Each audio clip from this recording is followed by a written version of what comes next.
વડોદરા શહેરમાં અકોટા દાંડિયા બજાર બ્રિજ 27 માર્ચથી 8 એપ્રિલ સુધી 12 દિવસ માટે બંધ રહેશે। બુલેટ ટ્રેન પ્રોજેક્ટની કામગીરીને કારણે આ નિર્ણય લેવામાં આવી રહ્યો છે। આ સમયગાળા દરમિયાન લોકોને ટ્રાફિક માટે જેતલપુર બ્રિજ, જેતલપુર અંડરપાસ અને વિશ્વામિત્રી બ્રિજ જેવા વિકલ્પ માર્ગોનો ઉપયોગ કરવાની સૂચના આપવામાં આવી છે। તંત્ર દ્વારા લોકોને સહકાર આપવા અને ટ્રાફિક નિયમોનું પાલન કરવા માટે અપીલ કરવામાં આવી છે। જે અકોટા દાંડિયા બજાર બ્રિજ બંધ રહેશે, જે 27 માર્ચથી 8 એપ્રિલ સુધી બુલેટ ટ્રેનને કામને લઈને બંધ રહેશે। વિકલ્પ માર્ગોની વ્યવસ્થા જાહેર કરવામાં આવી છે।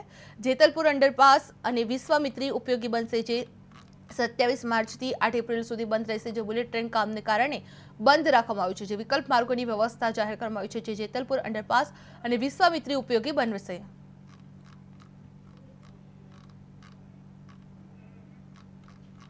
27 માર્ચથી 8 એપ્રિલ સુધી અકોટા બ્રિજ બંધ રહેવાનો છે। જે આ નિર્ણય લેવામાં આવી રહ્યો છે, જે બુલેટ ટ્રેન પ્રોજેક્ટની કામગીરીને કારણે આ નિર્ણય લેવામાં આવી રહ્યો છે। જે આ સમયગાળા દરમિયાન લોકોને ટ્રાફિક માટે જેતલપુર બ્રિજ, જેતલપુર અંડરપાસ અને વિશ્વામિત્રી બ્રિજ જેવા વિકલ્પ માર્ગોનો ઉપયોગ કરવાની સૂચના આપવામાં આવી રહી હતી।